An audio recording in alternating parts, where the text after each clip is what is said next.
Welcome to Keith and the Girl. I'm Keith Malley. And I'm Benny Blue. Benny Blue. First of all, good to see you. Thanks for joining me. I refuse to believe your name is Benny Blue. Government issued. Yeah. Take it up with Uncle Sam.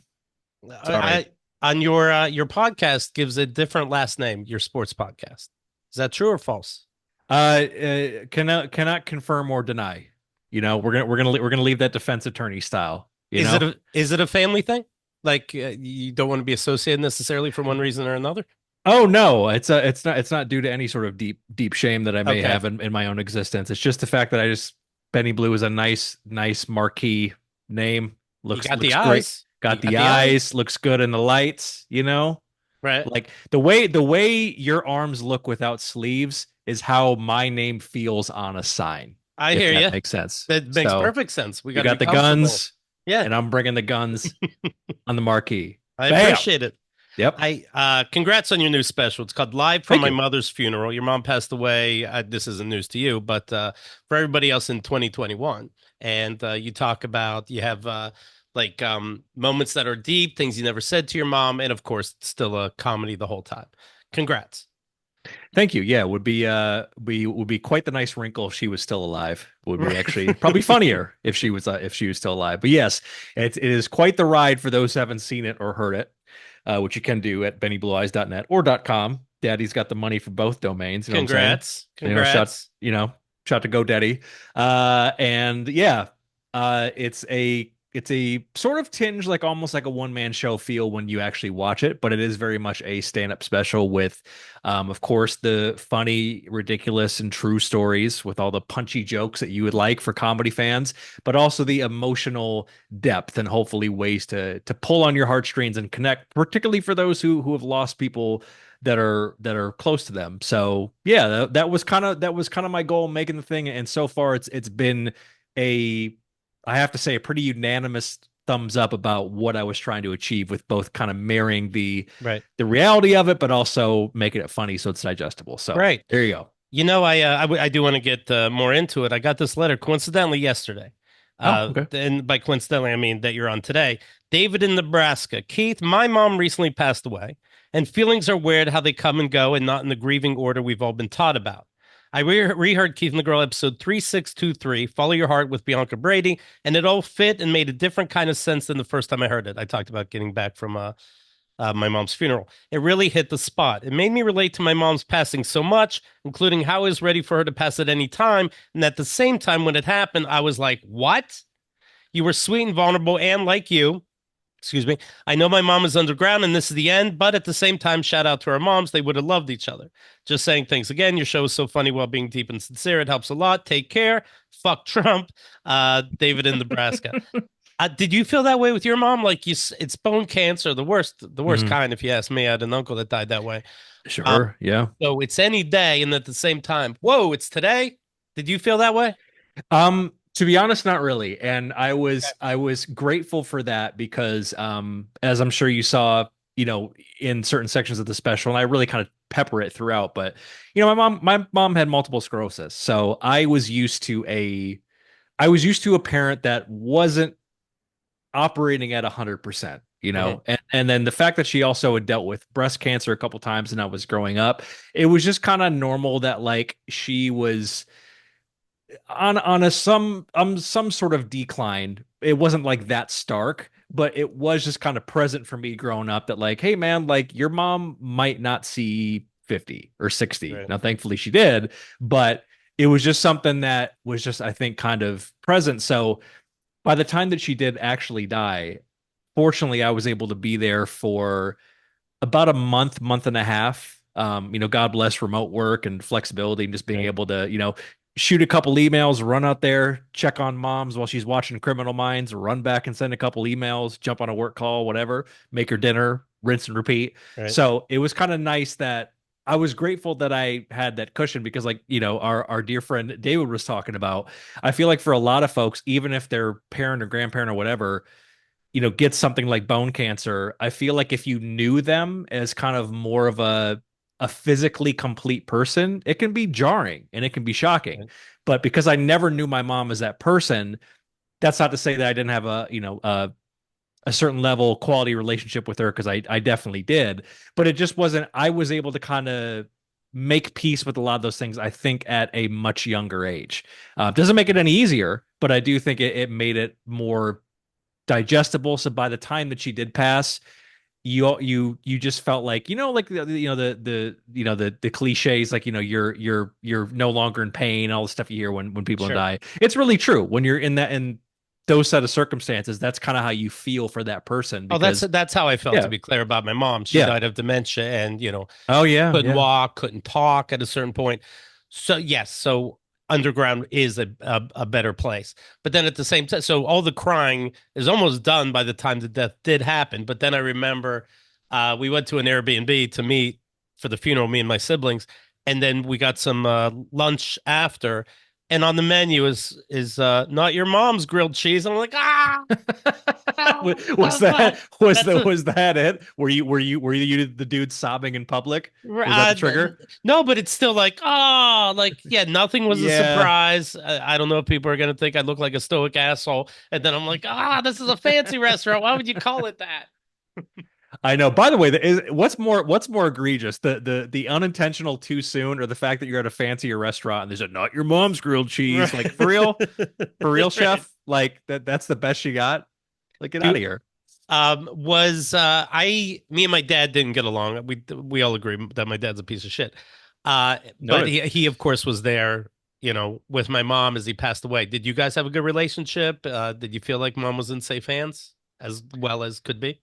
Yeah, definitely. I mean, my parents had an interesting go of it. They were married, although they had definitely come close once or twice to splitting up. And for probably about the last 10 years of her life, my dad was basically like, my dad still worked, but he was her full-time caregiver. So Right. it was a lot. Like that's a lot to take on. And she definitely would let the words fly, if you know what I'm saying. She was Yeah. just she was a redneck woman from northern Michigan, and she'd always just kind of kept one in the chamber to piss you off. And that's where I kind of get a lot of my sense of humor from. So she definitely wasn't all pleases and thank yous, if you know what I mean, when it comes to Right. people close to her taking care of her. So her and I had tough times when I was younger, and we actually got much closer and much better as I got older. But there were definitely, and I kind of allude to this in some of the sections of the special, there were definitely parts where, and even to her last days before she became essentially kind of nonverbal, and it really kind of, went, Right. down into the hole. Uh, I would still have to kind of check her about like boundary stuff. I joke about it, but it comes from a real quote when, anytime if I was like dating someone, obviously previous to my Right. soon to be marriage now, she would really say stuff like, "So, who you fucking?" Like Right. she would just grenade that into the room, and it wouldn't even matter who's in the room. Like Christ himself could be in the room, and she had no filter on that. So even to her last days, we still had our little spats about like, "Mom, I'm a grown man. You can't, don't please don't do this. Like Right. we need to have a better communication." But I was grateful for those last days because I think she was really able to open up to me in a way that she just didn't want to or wasn't able to before. So I think that was kind of the Sure. benefit of the grieving process, if you will. And I have to recognize like how tough it must have been for my dad those final days. Knowing this is gonna happen. So I kind of have to forgive him for hitting on my ex-wife. He had a lot going on, and he needed a place to turn to. Yeah, You're you, you're you, you need a shoulder to cry on, right. literally. You mentioned that your mom did say to you like, "Hey, I'm thinking about leaving your father." What do you do then as a kid? Oh man, Okay. I no, I like freaked out. I was in college, and I was back home, and I forgot what the conversation was, but she was never really one for tact, just to Yeah. like really like properly like segue your way. It would just be like, well, I killed a person, and then that would be what? You're just eating Salisbury steak, trying to wonder what just happened. Um, but yeah, she said that she basically alluded to the fact that they were seriously considering splitting up once I got out of high school. And I remember just being like, it might Right. as well have been like a Lifetime movie. It's like, no, shut up. And I just like ran out the door and just like the car was already like in fourth gear by the time I peeled out. And I just, yeah, I like went to, I was like 19 and I like went to a parking lot and just like cried because it just like, it really punched me in the temple in a way that I didn't even think something like that could. Did you find yourself trying to make them closer? Like, Dad, she asked you to unload the dishwasher. Just unload the fucking dish. Come on. Did you insert yourself at all? Honestly, not really. I just kind of like had my moment with it, and then I just kind of got like pissy with them. I was like, well, if you're gonna do it, do it. And then Okay. of course they didn't end up doing it. So, but yeah, for a while there, it was bad. I also remember another moment from that same break. I think it was like a quick summer break or something like that. I went to college out of state. I was back home in Michigan. I was visiting some friends on another campus, and I remember they were having a party at their place. We were playing like beer pong or something like that. And I don't remember. I remember what happened. Some dude who I didn't know, obviously like went to school with them. He had like taped together like all these beer cans Okay. as like almost like a stick. And then Hmm. I don't think he was like intentionally trying to hit me, but it hit me. And I remember I think it was that same night that she told me, and like I was already like fairly well oiled, and I just Drunk. spazzed on him. I just went Ah, crazy on him. And then I remember like we were outside, and of course he was like a little bullish because I was like really like on one. And then I just remember like I had like a natty light in my hand. I'm like, I'm sorry, man, my folks are splitting up. And I mm, was like, what is going on? Like right. you don't need any Everclear. You need therapy, sir. So I remember those moments of when they when they told me. Right. Did you say like, hey, why don't you guys go talk in the bedroom and I know what you do in the fucking bedroom, mom and dad. Right. Yeah. Just really, yeah, just pound it out. Just pound it out, get it all out of your system, and then, come Is back it and a tear up the prenup. was it a true story when you said that you walked into your parents' room and at one point she's shaking in bed? You didn't catch them fucking, but obviously they were fucking. She's shaking in bed. He's standing in the corner with his underwear holding a canoe paddle. Is this a true story? It's an amalgamation of true Okay. stories. My dad was not that depraved to have a like a life preserver and a dog collar and canoe paddle. Okay. But that was the running. So basically, that morph out of the my dad had psoriasis, or still has psoriasis, Right. unless he's died within the Mhm. last 20 minutes, which You're jury's still still out. working on this Yeah, special. Yeah. yes, yeah, yeah. Live from Pop's funeral, the sequel. But he has psoriasis, and when you're growing up, he just like he had his chair, he had his recliner, so that's usually where he sat, so at least you could avoid it a little bit. But he really would like have trails of dead skin like Right. Reese's Pieces for ET. So that was all kind of in there. And when I was a youth, I did walk in on them in that sort of scenario where it was very clear that like something had happened, but you were not really quite sure what. But then, of course, with my comedy prowess, Sure. I formed that into a repulsive short story. But you would So see like a pile of Parmesan cheese on the bed. It's like, guys, come yeah, on, yeah, little exactly. Like decorum. it was just like you wanted like a little shop vac for Christmas. Like let's figure this out because it was gross. I mean, it just your furniture, like people, like you have friends over and you're like, ew, like they're like going like this and like what is that? And I'm like, oh God, I Dad's knew been somebody that had bad psoriasis and skin was peeling, and we figured out with them it was nightshades, tomato sauce, eggplant. You can't have it, and they're like, yeah, but I don't know why I can't get a date, but I do love tomatoes. Okay, all right. What am I going to tell you? And Uh, my dad was a scratcher too, so I didn't know. Like oh, yeah. not like a Jesus chill out scratcher, but he'd definitely be watching TV, give the elbow a little loving, and well, Dad, there's your answer. You just cheese grated yourself all over this lazy boy. So thanks a lot. The special starts with a voicemail. Kind of seems a little innocuous, quite frankly, but a voicemail from your mom that made me sad right away. It made me think it was my mom, and it was just saying, "Hey, when are you gonna come to visit?" I liked it, but it didn't seem like there was much more to it.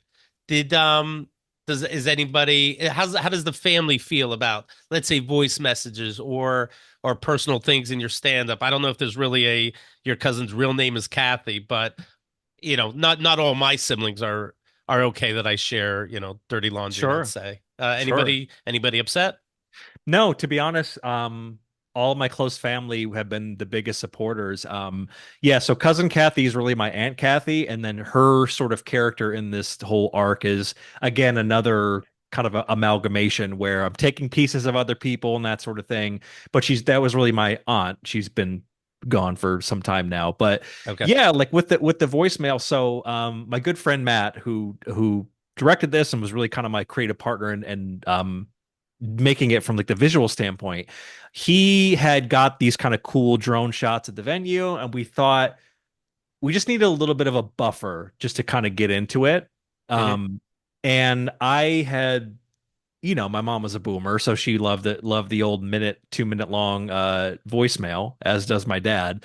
But of course, I have a handful of them saved, and I don't know if you did this, with your mom or nobody that has, but and I tell this to close friends who are in the Creepy. process of losing someone to record stories, which I did with her because once they're gone, the stories are gone with them. Like you might have a version of them, but you're never going to have it from when it comes from their Right. heart and their mind. So I was very present of like recording her when she was still really able to talk at some sort of length to just kind of get memories and that sort of thing. Um, but I had probably like, I don't know, 6 or 7 voicemails that I had saved from her. And that one just kind of, for some reason, that one just like you said, that one just kind of, Yeah. just kind of gets you a little bit. And it just sort of worked. There's a few other ones that I played around with, but I was like, it just sounds like she's kind of being a mom. But like this one was just, there's a certain sweetness to it. And I was like, I feel like this has to be kind of the sound bed that sort of gets us into why we're here and why we're talking about her and all this stuff. So I'm glad, hopefully, It didn't moved get you me. too bad, but good, good. Good. I'm glad that's exactly what I was looking for. Yeah, what do you have regrets? Like, oh, I should, because you do these confessionals to your mom's urn. And oh, here's maybe just simple things I should have said. This is silly, quite, and I know that, but I do remember my mom on the phone one time saying, I'll walk into, again, died of dementia. I'll walk into a room and forget why I walked in there, and I'm like, yeah, always, constantly. Sometimes I'm in the same fucking room. I don't know and I'm like, was that her being clear? Could I have? Was there a test we could have done faster? Again, I'm smart enough to know no, but I can't help but think about it. Do you have regrets like that? Um, I did to a degree, but then I think it's one of those things that you kind of forgive yourself when you're kind to yourself and you say you did the best that you can because there are plenty of things and my dad and I have talked about and I've gotten really furious at him for like certain things that maybe could have or should have been Yeah, done how that did my dad weren't. see it? I'm thinking about one phone call sometime. How did my dad see it day to day and tell the kids? Exactly. Yeah. Like, but that's another thing too. Like, and maybe you felt this with your dad, but even though I know you're maybe not on the greatest Right. terms, but as I've gotten older and more distance from not only in the time leading up to her death, but since she's died, because my dad and I were, very 50-50. I wouldn't say we were estranged, but we were like, we'd have our decent days and then blow ups. It was never really like amazing. It was just kind of like at a boilerplate was like, all right, we're good with each other.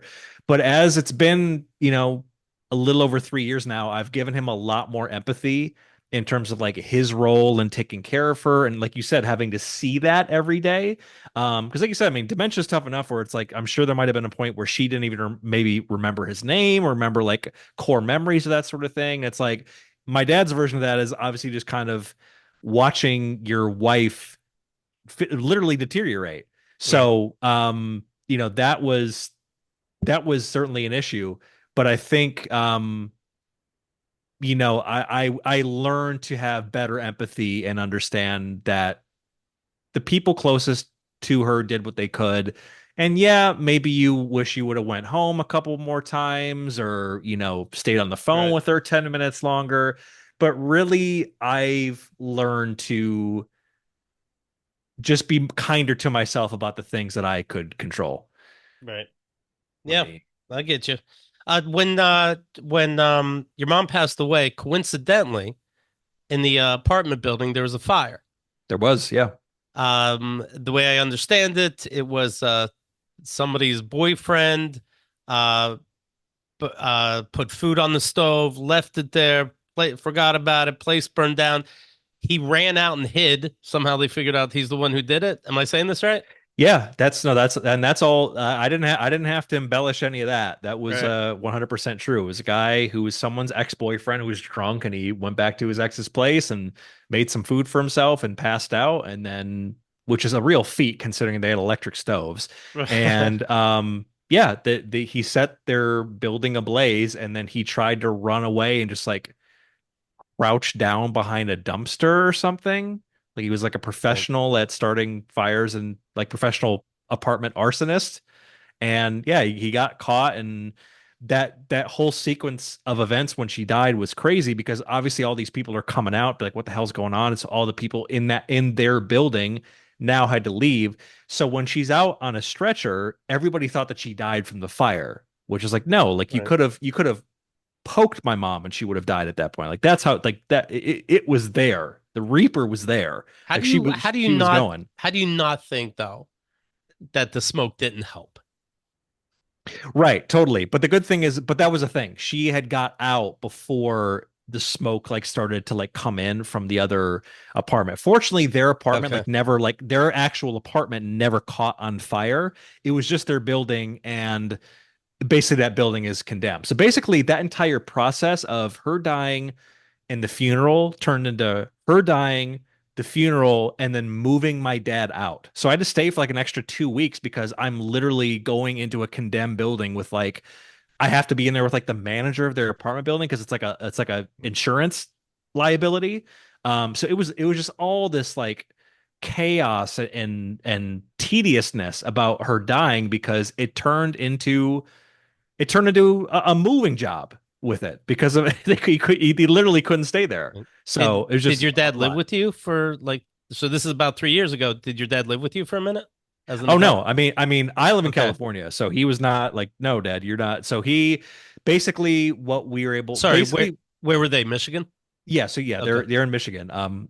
But yeah, so basically what he did for a maybe like a month or two is he like stayed with some. He kind of just like bounced around with some friends. He's got his loyal church group.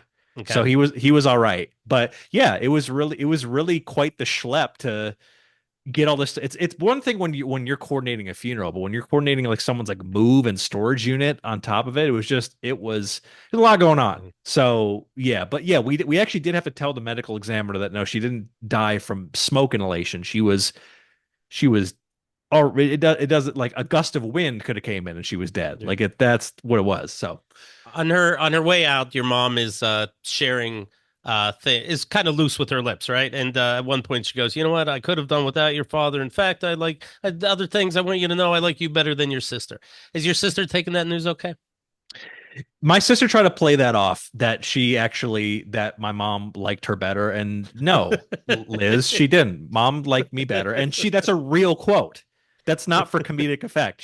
Right. She said that from her mouth to my ears. She was being facetious, but in her way she also for sure She like still said it. 75% meant it. Right. You know, and she's on death's door. I mean, what do you got to lose? I mean, you killed John F. Kennedy, great, get it out, come on, like we that's it. You mentioned when they wheeled your mom away, her eyes happened to be open. Did you Yeah, think about closing them? Like Jesus Christ. yeah, I thought about having the moment where like in the movies where they do the thing Yeah, with the two eyes. fingers. Yeah. Because I didn't say this in the special, I was joking with somebody else, like literally the only thing missing from that moment was just like the Aerosmith song from Armageddon like Sure. in slow motion because Right. it might as well have been like Dante's Peak. Like there was just it just felt like a disaster movie. So Right. yeah, like her and the problem was like her head was tilted and she's like looking and her eyes are like wide open and I'm like, yeah, that's a little ghoulish for my taste. I You're. could have done without that. It feels like you're not religious. Does your mom know you're doing this special right now? I mean, yeah, if she's in Hell's waiting room, I mean, maybe they have a screen down there. But I mean, I was brought up in a church. Right. I'm a lapsed Episcopalian, if you will. But yeah, I mean, somebody else has asked me this, and she never got to see me do stand up live, but she saw clips of it. She also saw me on a TV show, which I think was a cooler moment because she, you know, she's was a simple Midwest gal. I mean, when Sure. you see your son on television after you watch like Big Bang Theory and House or whatever the hell she was watching, it's just a little bit more of a visual representation of success. Like, oh, your son is not destitute in Hollywood, so that kind of felt good. It was stand Um, up, the show. I'm sorry. It was stand up, the show. It was stand up centric. It was called Laugh Tracks. It was on True Okay. TV. It lasted like 3 seasons, but basically the show was taking comedians' bits and then reenacting them as like sketches. But like Okay.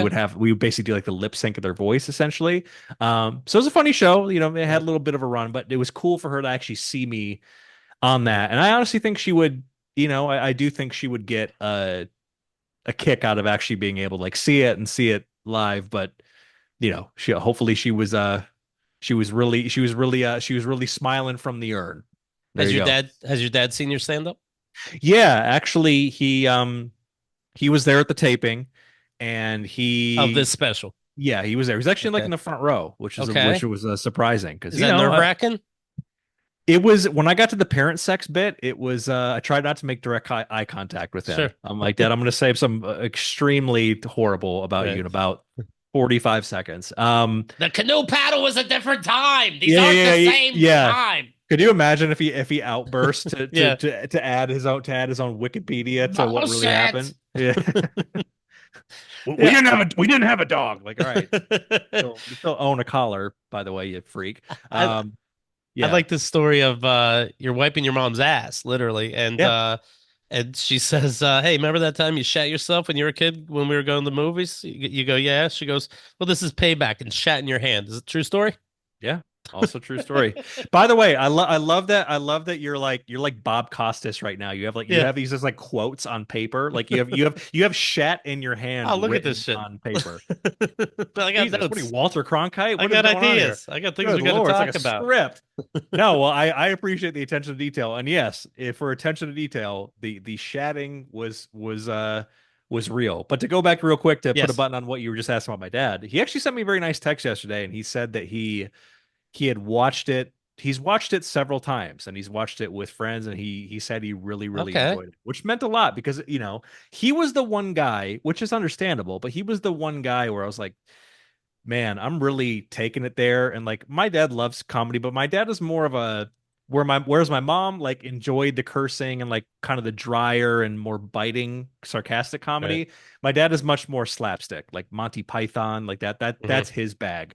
So when I'm a bit sillier, that's when he thinks I'm funnier. When I'm a bit more like my mom, I think it probably kind of triggers him when she was like talking shit to him, kind of Right. goes back in his mind. So the fact that he enjoyed it as much as he did was really nice because he's seen me crush, he's seen me bomb, and I think there's been times in me doing this where he's been like practical dad and been a bit dubious if I could, Sure. was really pursuing this as like, a whatever semblance of a career you want to call it. But you know what I mean? Right. Taking it seriously enough to become a professional at it. And he has remarked on that several times now that like, no, dude, like you really put together like a very professional, competent body of work. All Which, right. for a 70-year-old boomer is like saying you're the greatest thing since sliced bread. Saying you're Right. competent is quite a compliment. So You there you go. mentioned your cousin, excuse me, Aunt Kathy, Yeah. and she was pro Trump, it seemed, right? Do are you and your family in general on the same side politically?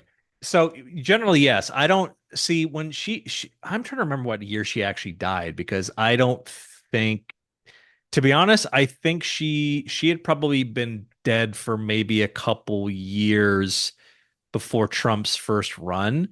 Um, I think she I was a just remember Republican. you had her say like that the Democrats stole 11,000 votes. Yeah, totally. But obviously, therein lies the Sure. comedic pen. But the Right. real Aunt Kathy, from what I remember, I think she was a Republican. I don't know if she would have drank the QAnon Kool-Aid. I'd like to think she wouldn't. Right. Possible.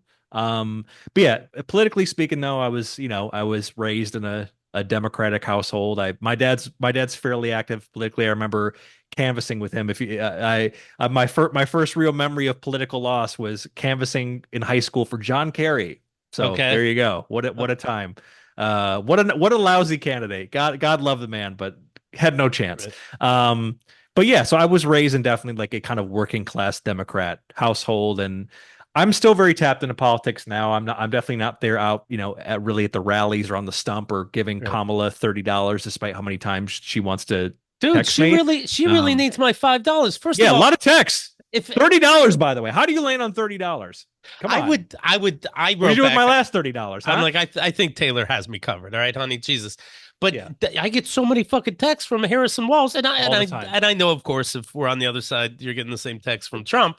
Right. But they really come off like it's OnlyFans. Like, okay, $6. Yeah. That's all, Yeah. honey. How you doing? You Yeah. up? You busy? So how about $3? I'm doing my best over here. I got one from Harris Walls. Go. I had to share these photos with you. I'm like, what the fuck? What?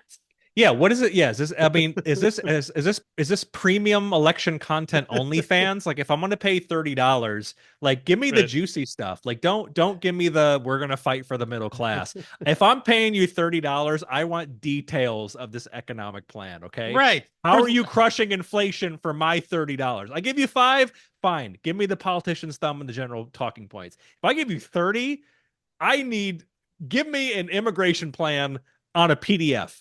That's what Uh, I'm paying for. yeah, I don't want to think that it's money that fucking runs this shit. That's, I mean, what are we talking Au about? contraire, my friend. Of course, that's what I'm saying. And you can sponsor a kid for less, and I'll get high school pictures. I'll get how they're Right. what they're eating. I'll get more We're information. putting gas in their tour bus is what we're doing. That's Like right. we could be helping children. Jesus. Did you see the vice president debate? I didn't. I still need to watch the highlights. I'm still fairly stuck on their eating the dogs or eating the cats. That's just gonna always live rent free in my brain. But did you watch it live? Did you watch I did the watch it replay? live. I did. There's no need to. You know who you're voting for, but yeah, Yeah. I get into it. I like the show. I like the Yeah. show, but The presidential one, that was, that one got me horny. That was, that was oh yeah, cutthroat. that was raw meat to the wolves. Yeah, that was great. But this one was a little more boring. But you bring up the dog thing. One of the moderators brought up, "Hey, can we settle this fucking Haitians eating dogs bullshit?" No exaggeration. JD Vance said, "Hey, you said there'd be no fact checking." What the fuck? Is that a real quote? That's real. Yeah. Oh my Yes. God. Was he wearing eyeliner? Yes. I hope he was. God, what a freak. JD Vance, what a jackass. I'm so glad. I remember when Hillbilly Elegy came out. I was like, oh, that looks like an award season movie. So glad Yep. I didn't see that when you find out like he's like quasi involved with that. I Like, no I did thanks. see it, and it's Ron Howard. He makes great shit. Yeah, I love Ron Howard. And I think that Trump thought he was going to get the actor. And when the real JD Vance showed up, he's like, fuck, that's not right. Could you imagine? You're not good looking. Dude, you don't even know how to order a donut properly. What the fuck is this? At least Trump can do that, you I know? was I get so into it where I wanted to see, do they shake hands, this kind of thing. But they were already at the podium by the time the official thing started. I Yeah. understood they did not shake hands. I was hoping JD Vance would like run in late. Sorry, just stabbed an eye with my pencil. Sorry. I mean, shit. No, I'm not late because I was sitting on a couch. I'm here, and god damn it. But yeah, I get into it. It's just funny. It's grown adults, and you have to cut off the mic for decorum. Okay. Yeah. The general consensus that I heard sans highlights is Vance was polished, but just full of shit polished, but he just Right. like spoke well, being full of shit. Well And enough, then yeah. and then Walls was kind of cutesy, Midwest nervous, but like was very like earnest and nice. Is Yeah, kind of the takeaway I got. yeah, like they would go, Mr. Walls, you're out of time. And he's like, sorry, I'm sorry. Yeah, but and then he'd be like, "Oh," and like he would just be like, he would profusely apologize, where JD Vance would just be doing rails of Adderall and just keeping it going. Like, Oh, all right, man. they cut him off. In fact, at one point, one of the moderators goes, "And thank you for explaining how the government works to us." Jesus Christ. Anyways, Walls, you're Woof, and you hear, woof. you can still hear what they're saying when the mic is cut off, which it's just embarrassing. Yeah, yeah. Now they're just in a boomy room complaining, and it's like, dude, your mic is off. Like, get real. I mean, by the way, not to bury the lead, but Sure. we're at the time of this recording, we're basically like a month out. Like, where's your meter? It's How do you feel? I've been told that the news is trying to get us nervous and upset, or they don't have a story to tell. But you see a poll saying it's 50 fucking 50, and I see, on social media that it feels 50-50. That is shocking to me. No, Truly. I'm not so comfortable. And you're are you in New York City? Yes. Okay, so I'm in a place we're in our we already know what's going to happen bubbles. So yeah, we're covered. But you know what is astounding, particularly after these debates. Right. I love when they get like the eight undecided people together and Yes. do the interview, and once they open their mouths, they are people that you would never take advice for even if you're on fire. You know what Right. I mean? Like it'll be Yeah. like it'll be like one it'll be like somebody's grandma who like absolutely said the N-word before, and then it'll be like some younger dude who like lost $10,000 in like the AMC stock pump and dump Hmm. in during COVID. And I'm like, this is who this is hinging on. These are the people that this is hinging on. Are these people that they pool who are undecided, aka uninformed? Because I don't I I I don't couldn't believe that. I couldn't be more mortified if like one of my parents was one of those voters. Like I haven't Oh decided I yeah. want to talk about how I don't know anything on TV. I'd be like, oh my God, I'm running away from home. It's patently absurd. Right. It's patently absurd. Even if you are a staunch Republican, there is no case you could make where you could be like, you made some good points. Like this, it's just, you've willfully turned your brain Right. off. Like I refuse to believe. Just say you don't. You're better off saying you genuinely don't care than Yes. saying you're undecided. I would respect that way more than you saying I'm still toying with it. I You're think they not like toying the with it. do they? This is best case that they're lying and they just like the attention. They feel like it really does come down to them. Do you want to woo me? Do you want to fly me out to CNN? Do you want to No, that give me that some factor donuts? matters. That factor matters because one thing, as someone who's now started to spend like a decent amount of time like traveling and like going to other countries, the thing that you find out that you really start, and we all knew this, but the thing that you start to really reinforce about the American experience is Christ, we have some egos. Yeah. Good Lord, we have some egos to get over. And especially boomers. Boomers love my dad does shit like this sometimes. He'll be petty and like like whine about certain things when I'm just like, hey man, I'm asking where the pepper is in your cabinet, and you're being like a petulant little child for no reason. And you watch these undecided CNN Yeah. polls where they're like they're in BF Pennsylvania, and you're like, this this is the guy who is legitimately going to decide this county in the swing state that may very well lose this for this candidate. And that's not even hyperbole. It's like just times this guy by like 1,500. Right. And that's what it's going to come down to, I which is hate disturbing. I hate non-opinion so much that if somebody rates, if I put on Facebook, I'm having some kind of event, yes, no, are you going to be there or maybe because they make you do that. If you hit maybe, oh my, I want you dead. Maybe if you act properly. Fuck off. I would honestly take a dyed in the wool Trump supporter, because even though there's nothing that's going to change their mind, at least I know what their mind is.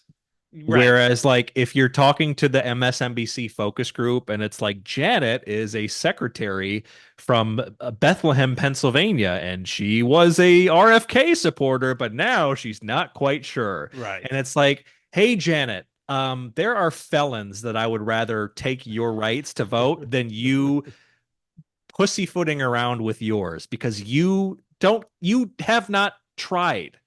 You have not Right. put in the effort. It's also hilarious when they interview these people and they're clearly like the lights are on but no one's home, and they're like, so what do you do for a living? And they're like, I teach third grade. And I'm like, oh Oh my no. God, you're an educator. You're an educator. Like that. Like it's dude, it's for in certain sections of this country, it is a clear coin flip, a legitimate coin flip about Yeah, what the hell's going on. it is scary. And for what it's worth, when we are in the places, whether LA or New York City, where we know how people are going to vote, still make sure everybody that you do vote, make it overwhelming, make it so it's not fucking weird when somebody says a certain city stole votes or whatever the fuck. I know how it's going to turn out in New York City. I'm still going to be there early. I thought this was funny during the debates. They brought up Hurricane Helene. Big damage Mm, in Florida, big damage yeah. in North Carolina. I just came back from North Carolina and Charlotte. about 2 hours, not to compare, but about 2 hours away is Asheville, where the town got fucking wiped Oh out, yeah, that's destroyed. right. We Jesus. we lost power for 2.5 days. Maybe I actually do have it pretty bad because yes, in Asheville I saw a house float away, but they have home insurance. We don't have only refrigerator insurance. So when we had to throw out all that food, it was very, very sad. Anyways, in the debate, um, they brought up the hurricane, and so JD Vance was first. And he's like, it's very sad, and you hate to see death anywhere. And then Walz like nods his head, like, "Yep, agreed, very, very sad." And the other, and just back and forth, it just kept being like the other one has to agree with the other one. No, I feel bad too. I hate it. I saw a kid on the roof. Well, I talked to that kid on the roof. Well, I got that kid down from the roof, and there's a lot of head nodding and one upping on who cares the most about life. I thought that was a little interesting. Yeah, and just Walls. It doesn't even matter who was across from Walls. He's just God love him, but he is too. And I don't mean this as a dig to him at all because I think Right. he's great. But he personality wise, he really is like I really do think he's as advertised. He's a simple guy, and I don't think he really has that kind of gear to him to like call out someone like JD Vance and be like, you're a disingenuous piece of shit. Like Right. you definitely don't care. And of course, I could totally. I don't even have to see the debate, and I'm pretty sure he was like, he had that chin, Yes. closing his Mm-hmm. eyes, the Mm-hmm. Walls nod, I like to call it. Probably did the Walls nod on loop several times. And to be honest, I wish Kamala. I think she did a pretty good job. I mean, and I mean, a broken fire hydrant with the dog pissing on it is a better candidate than Trump. So the Sure. bar is very low. But I just wish there was some way because in her own way, and obviously backfired. Hillary Clinton kind of tried this, but she just kind of came off as smug and arrogant, which obviously blew up in her face.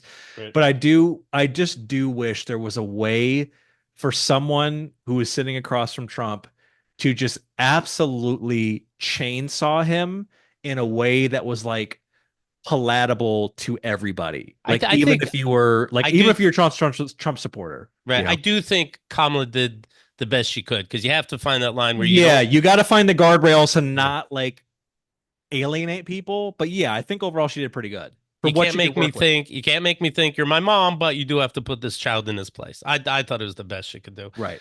I didn't like that Walls. He, if you saw the debate, he was rating notes constantly as if everything was news to him. And I was a waiter. If you ordered a Sprite from me, I literally wrote that down so I didn't forget it. But calm the fuck down. Like, and Kamala has this plan where, and he's taking notes like, oh, this is news to me. I don't know if it's a teacher mentality, but you're supposed to know some of this shit. What the fuck are you rating? Unless he's just drawing dicks and Van Halen symbols. What are you Yeah, rating down he constantly? really was a teacher if he's drawing dicks and Van Halen symbols. I mean, I feel like and that's the funny thing about it. It's like, of course, they do a lot of prep, and he's writing stuff down to Right. like be able to like have his rebuttal. But like, if you're writing all that stuff down and your rebuttal is like, we got to get America working again, and we got to Right. get gas prices lowered. Did we need to Gas. waste the ink and write on this paper to get to your talking points? Like Right. that's what kind of one thing I'd be curious to get your thoughts on this. I feel like obviously we're in lockstep where we don't obviously do not care for Trump to say the least. We do not care. Probably aren't crazy about people who are really into him. Not thrilled. Not thrilled. However, the more and more I think about it, you do understand why we got here, which is not right, but you understand why we got here because I do think we've got to a point in election cycles, particularly like the marketing and branding and the cult of personality of election cycles, where like I understand that they focus group a lot of these talking points and there's so much data behind why they do all these things. I get it. I'm not even going to be pretend to Yeah. be outwit a campaign manager. However, I do think as a collective American society, no matter where you're on in the political spectrum, I do think we've reached a point in 2024 where it's like, hey man, like just don't say the words middle class. Like who the fuck strives to be middle class? Right. Like I don't strive to be a billionaire, but I'll tell you what, I grew up middle class. Eh, probably could have been Right. better. I grew up Right. like lower middle class, a lot of hamburger helper. If that's your pitch, like that's like what the opportunity economy is going to be. And that's what I mean. Like that's a very generalist way of putting it. But I do think we've got to a point where it's like, if you got people in Alabama or West Virginia or Mississippi or very like places that quite honestly feel abandoned and disenfranchised, it's like I don't think I think we've had several decades of, we want to get the middle class working again, and they don't see that it's worked for them, and they're trying the Bible salesman, and now he's full of shit.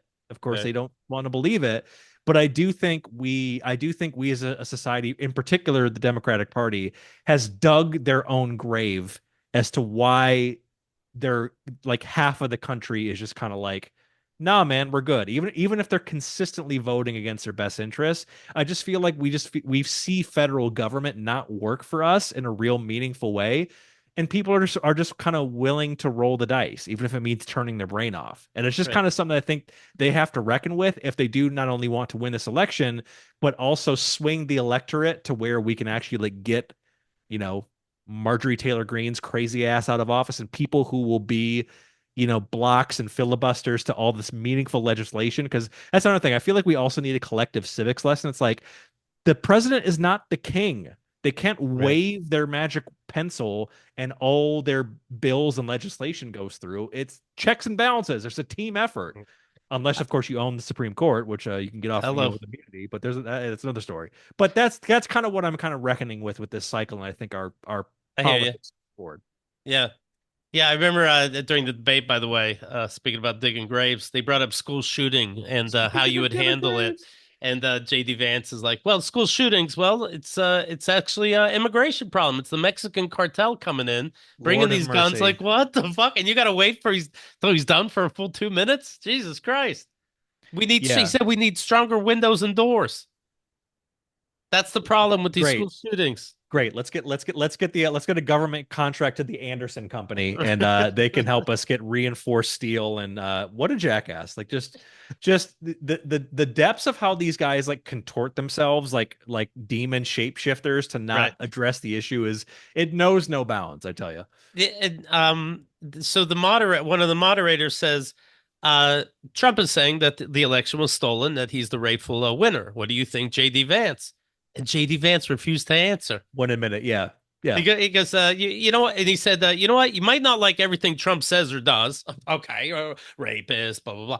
yeah. No shit, JD. Yeah, And then he kind of pulls the thing that Michelle Obama said during a DNC speech, where it's like, yes, but in general, he's doing great things. Sorry if everything isn't just right. I'm like, that's what Michelle Obama said. And no, some things aren't just right. All the indictments, all the rape yeah. verdict. What 33 counts instead of 34. That would have been right, that would have been right. just right. Yeah, I mean, honestly, would we be surprised if like that wasn't in his like handshake agreement with Trump? It's like, hey, if you're gonna be my Yeah. running mate, you can never admit that I lost in 2020. Did he lose the election? And JD said, I'm focused on the future.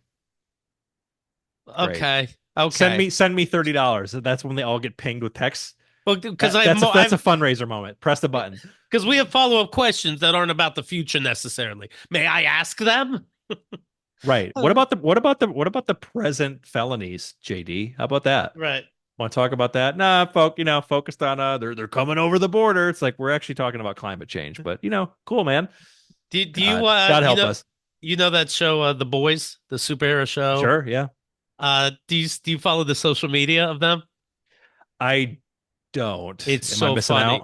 out? So Voight International, the evil company that has the evil superheroes, um, obviously it's a play on right-wing politics. They have a social media account, and that's obviously fake. At last night's VNN debate, and they have the picture of the Deep, the Aquaman rapist.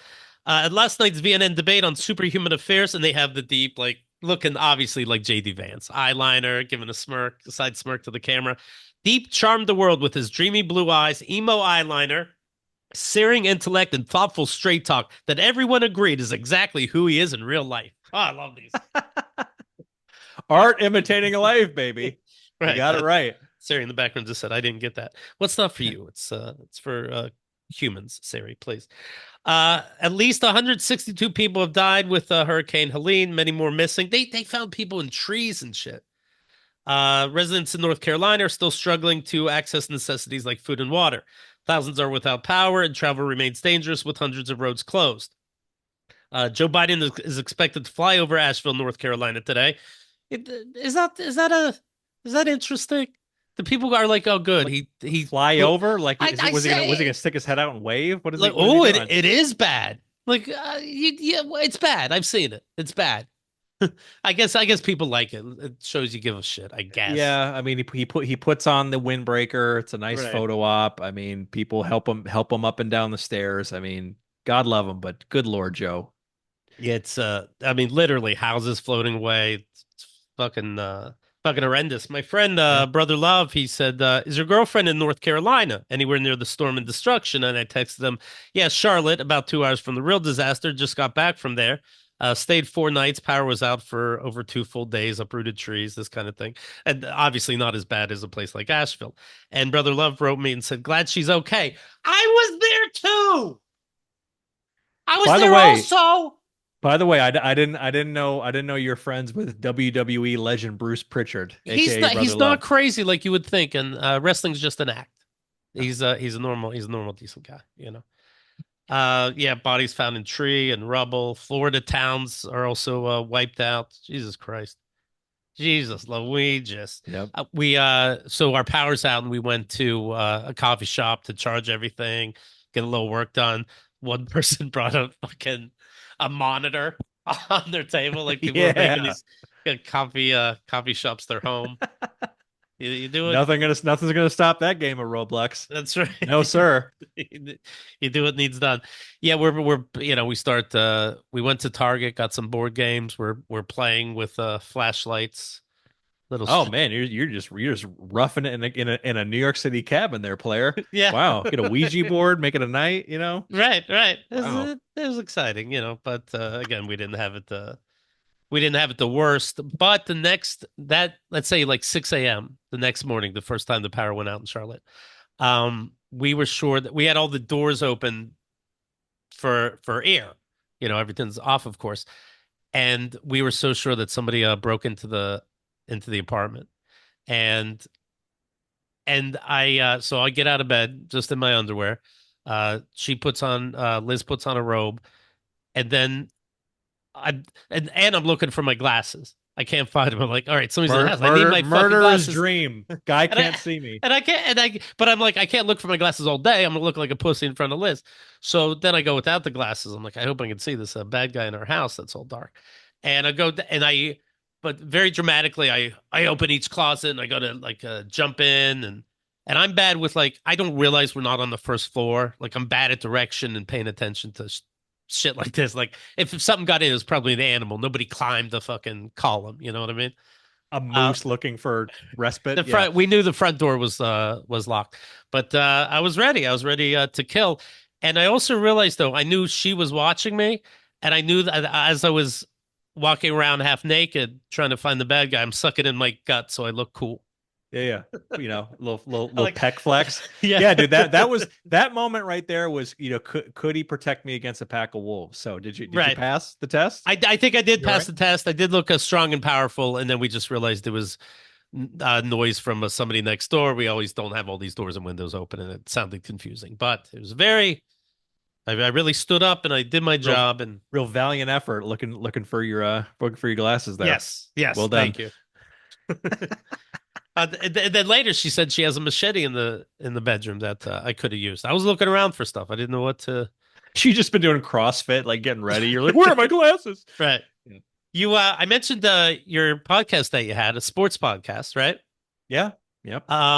We went to a Panthers Bengals game. I'm Team Steelers, so it'd Okay. be fun to watch the Bengals lose. She's Yep. into Panthers enough, she understands her lot in life with that bullshit. But I got into it. I haven't seen a game in such a long time. It Yeah. is very exciting live. To see an interception live is so different from TV because it's almost in slow motion and you see the whole field and you're like, no, it's in the air and you're like, Yeah. no, no, no, no, no. An interception live, especially when it's a bad one, when it's very clearly the Yes. quarterback's fault, is a borderline religious experience because like you're watching Like, and you went to a Panthers game and they Right. are rotten. They're rotten. Yes. And you're watching you literally are just in a public space watching a business fail. Like Right. David Tepper is the most unhinged owner now that they've ran out, Schneider and some of these other, megalomaniacs. And he's just throwing tequila sodas at the glass in his suite, Yes. and he's watching his 4'9" tall quarterback not being able to see over his offensive lineman and just throwing a dart to a middle linebacker. Nobody's within a mile of where the route is, and he's like, "I traded 25 first round picks to get this guy." Oh, It's really a feat to see that in person. I noticed that there were no Panthers fans had recent jerseys. Oh They yeah, were a lot all, of lot of Cam Newton, I'm guessing, lot of Cam Newton. still hanging on. Yeah, he's Uh, available. He's available doing a podcast. a lot of shirts. I didn't know this was a thing because I haven't been into a game in so long. Sometimes people wear shirts and then they black out the name or the number. That I've always been an anti jersey guy because I think it's very ridiculous unless it's a classic jersey. Like, I'm a Lions fan, so like if you get a right, Barry Sanders jersey, then great. But I always find it very funny. Like, for Lions fans, there's still a decent amount of like Stafford jerseys from like 2013. It's like, if you don't trade that thing in or like use it, like just like use it for like when you're mowing the lawn, you're wearing a right. Stafford jersey, like get out of here. Like, you're 47 and you work in logistics and you're wearing a Stafford jersey in 2024 when Right. hell is frozen over and we're a Super Bowl contender, and you're wearing the ghost of yesteryear. It's like, Right. I've always been anti investing too hard into jerseys because you're usually going to get let down. They're usually going to get traded or their career's over unless they're a Hall of Famer. Then that's, to me, that's the mulligan. But if they're like I a role player and you're like, huh? That right. guy's been on like four different teams since now. What are you doing? I like that. I don't buy it. I like that Liz gets into it. You know, when it's the other team is it's their third down and the crowd's supposed to make some noise so that the quarterback can't communicate And with they're like, the we're the rest of the team. Panthers, so it's like tepid, like, yeah, like, But people got into it. She's banging the chairs. In fact, one time, it was delay a game, but I didn't catch what happened. I'm like, "What's going on? What I miss?" And she goes, "Oh, that they deafening couldn't is there hear for each you. other, Yeah, so they blew their turn." Then she goes, "That's why we do what we do, baby." that's I'm why like, "Fuck that's yeah!" why that's why we get these tickets for 50% off on StubHub because we haven't won a game. No, look, I'm really going off the top rope on the Panthers, but the Panthers do have a good fan base. I'd actually would love to go to a game at their whatever, the Bank of America Stadium, Yep. wherever it is.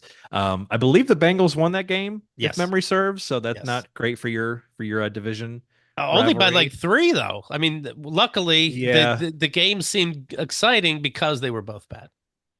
yeah. Well, I think the Panthers wised up and they said, "Well, we got to put Super Mario Brother there on the bench because he can't see over 6'7" Right. offensive tackles." And they put in your guy, the old Red Rocket, Andy Dalton, who's, I guess, playing decent for them, but yeah, they're bad. So, but hey, Panthers fans, I'm a Lions fan. We've been in the cellar for God knows how long. Right. So it's your turn. That's how sports works. And they'll be all right. They have a terrible. My one thing, and the Lions finally got over this, and the Lord knows the Steelers don't have this problem. Fine family run business they are.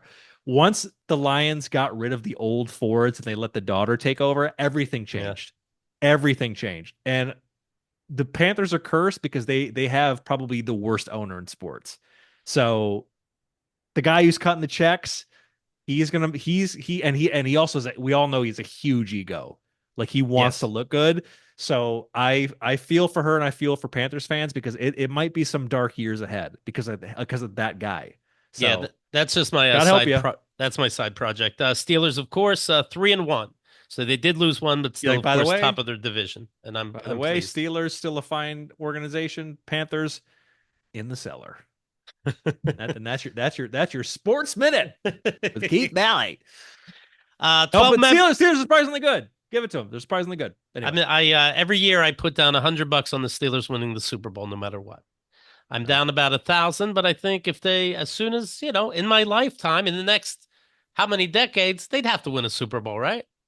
My fundamental issue with the Steelers now is they love being like, hey, but we had a winning record though. Huh?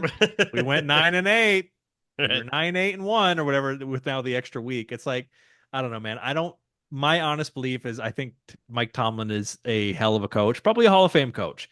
You're not going anywhere with Mike Tomlin anymore. Like they hung on to Roethlisberger looked like for those last few years, Roethlisberger Yeah. looked like he came out of the woods every year, and he was a statue those last few years. They hung on to Roethlisberger way too Agreed. long, Yes. and they're going to have a winning record this year, and they're going to miss the playoffs by one game, and or they're going to get in the wild card and lose because your options are Justin Fields or Russell Wilson. Good God. And I don't know, man. I think the Steelers, for as competent and normal as they are as an organization, they need a reset. Like I think they need to make a bold move to get back in contention. Like I think they're going to be fine. The Steelers will be fine as long as they want to be fine. Truly. Like they're never going to be bad, but they're never going to be great. Like they're just going to be like, we have a winning record and we may or may not trip and fall into the playoffs. Oh shit. Because I already I made, know. I already spent that money. Shit. I know. It's like I know, I'm trying to this is your Gamblers Anonymous Steelers edition. Like, dude, you could have went I to the strip appreciate it. you could have went to the strip club and you're putting money on Justin Fields to take you to the promised land. So, you Uh, know, fair enough. Fair enough. drug addiction, Justin Fields, Super Bowl. I don't know, man. They're like 1A and 1B. Let me mention this again. The special is called Live from My Mother's Funeral. Be sure to check it out. The video and audio is both available. Anything else the audience should know? Man, just check it out. I am just a humble, simple comic trying to get myself out there. A lot of great positive feedback and engagement so far. So look, man, as comics, we know that we're not going to be, batting 1,000. We know that we're not going to be for every single person. But if you're looking for a interesting debut stand-up comedy Mhm. special that isn't just talking about dating apps and Spirit Airlines, you want something that can like connect, with something inside of you besides just making you laugh. I genuinely think you are going to enjoy the special. And like he said, it's on my website, bennyblueeyes.net, Instagram, Benny Blue Eyes. I cut different clips, put up all the social clips on my Mhm. TikTok at it's Benny Blue. So like if you want to if you want to go, if you want to do a little try it before you buy it situation, you can do a Right. little thumb scrolling, get a couple funny bits, 15 seconds there, 20 seconds there, and then you can invest the time into The into full watching 30 the minutes. special. Full Uh, Monty. So there just you tell go. people, go, my mom died. Yeah, come on, man. My mom died. What are you? What's wrong with you? Her Uh, dying wish was people to like me. Come on. Benny, thank you so much for your time. Very nice meeting you. I appreciate it. You as well, Keith. Thanks so much for gabbing with me about comedy and the state of the world and how your Steelers are never going to be slightly above 500. So there you All right. All right. Goodbye. Goodbye. Goodbye. Here's to our moms.